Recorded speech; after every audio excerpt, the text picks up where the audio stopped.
सलैया साहित्य संसार में आपका हार्दिक अभिनंदन और स्वागत है। जयशंकर प्रसाद की मशहूर कहानी सुनहला सांप का वाचन प्रस्तुत है।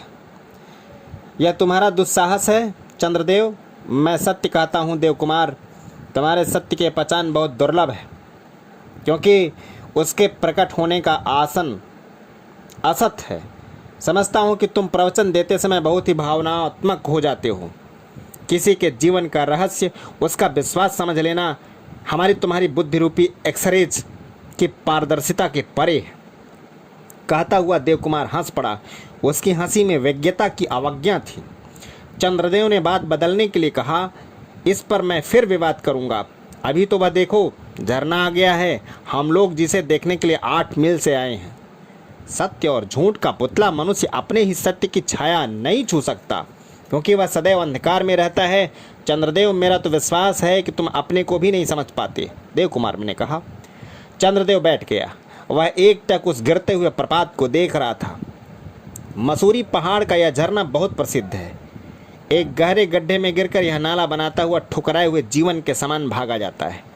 चंद्रदेव एक ताल्लुकेदार का युवक पुत्र था। अपने मित्र देवकुमार के साथ मसूरी के गीस निवास में सुख और स्वास्थ्य की खोज में आया हुआ था।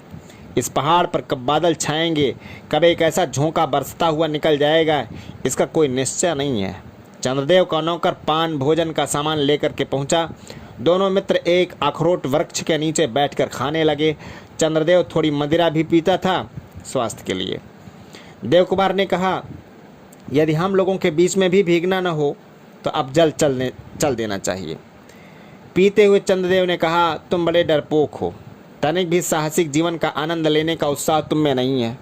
सावधान होकर चलना, समय से कमरे में जाकर बंद हो जाना और अत्यंत रोगी के समान सदैव पथ्य का अनुचर बने रहना, तो मनुष्य घर ही बैठा रहे। देवकुमार हंस पड़ा। कुछ समय बीतने पर दोनों उठ खड़े हुए। अनुचर भी पीछे चला। बूंदें पड़ने लगी थीं।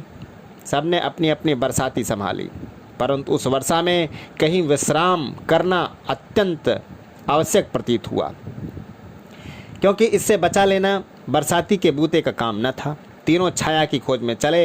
एक पहाड़ी चट्टान की गुफा मिली, छोटी सी। ये तीनों उसमें घुस पड़े। भवों पर सर से पानी पहुँचते हुए चंद्रदेव ने देखा कि एक श्याम किंतु उज्ज्वल मुख अपने यौवन की आभा में दमक रहा है। वह एक पहाड़ी स्त्री थी। चंद्रदेव कलाविज्ञ होने का ढोंग करके उस युवती की सुडौल गढ़न देखने लगा। वह कुछ लज्जित हुई। प्रगल्भ चंद्रदेव ने पूछा कि तुम यहाँ क्या करने आई हो? बाबूजी, मैं दूसरे पहाड़ी गांव की रहने वाली हूँ। अपनी आजीविका के लिए आई हूँ। तुम्हारी क्या जीविका है? सांप पकड़ती हूँ। चंद्रदेव चौंक उठा। उसने कहा, तो क्या तुम यहाँ भी सांप पकड़ रही हो? इधर तो बहुत कम सांप होते हैं। हाँ, कभी कभी खोजने में मिल जाते हैं। यहाँ एक सुनहला सांप मैंने अभी देखा है। उसे कहते कहते युवती ने एक धोखे की ओर संकेत किया। चंद्रदेव ने देखा 2 तीव्र ज्योति। पानी का झोंका निकल गया। चंद्रदेव ने कहा, चलो देवकुमार, हम चलें। रामू, तू भी तो सांप पकड़ता है ना?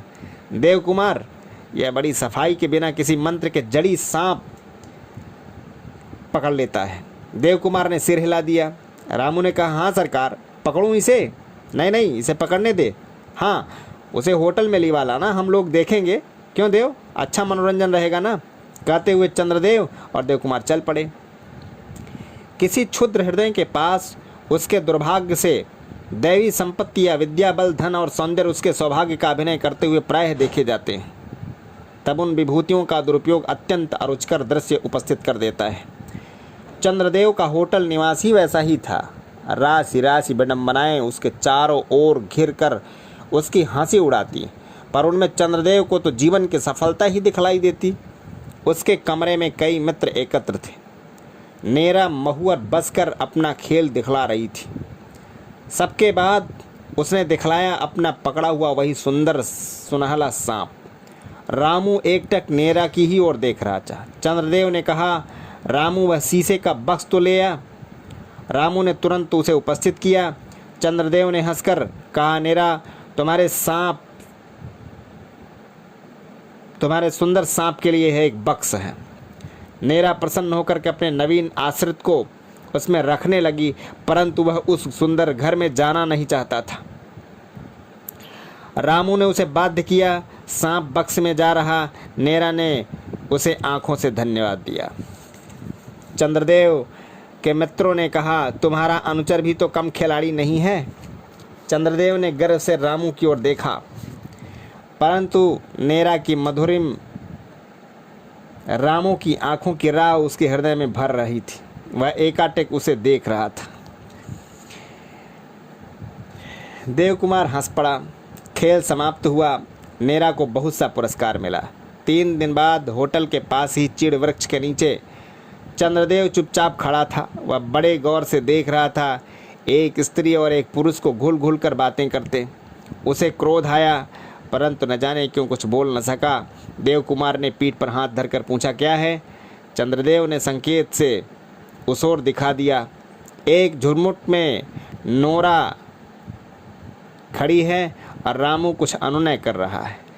देवकुमार ने यह देखकर चंद्रदेव का हाथ पकड़कर खींचते हुए कहा, चलो। दोनों आकर कमरे में बैठे। देवकुमार ने कहा, अब कहो, इसी रामू के हृदय की परख तो तुम उस दिन बता रहे थे, उसी तरह संभव है अपने को भी न पहचानते हो? चंद्रदेव ने कहा, मैं उसे कोड़ों से पीटकर ठीक करूंगा, बदमाश। चंद्रदेव बाल देखकर आया था। अपने कमरे में सोने जा रहा था। रात अधिक हो चुकी थी। उसे कुछ फिस फिस का शब्द सुनाई पड़ा। उसे नेरा का ध्यान आ गया। वह होठ काटकर अपनी पलंग पर जा पड़ा। मात्रा कुछ अधिक थी। आतिशदान के कार्निस पर धरे हुए शीशे का बक्स और बोतल चमक उठे। उस पर क्रोध की अधिक आशा बिजली बुझा दी। कुछ अधिक समय बीतने पर किसी चिल्लाहट से चंद्रदेव की नींद खुली। रामू का सा शब्द था। उसने स्विच दबाया।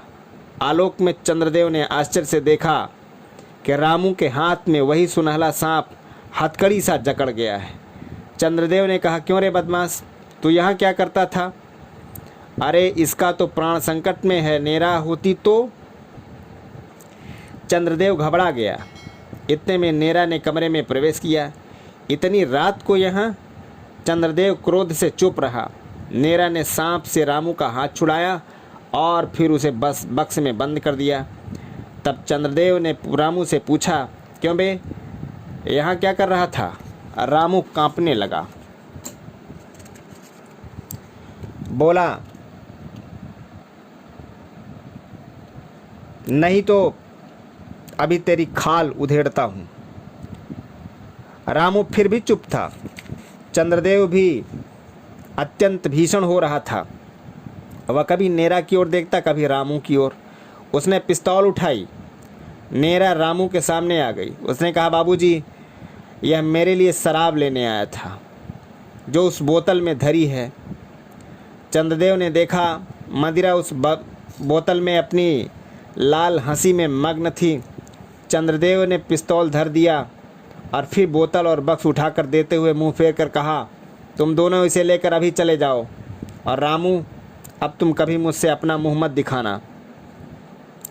दोनों धीरे धीरे बाहर हो गए। रामू अपने मालिक का मन पहचानता था। दूसरे दिन देवकुमार और चंद्रदेव पहाड़ से उतरे।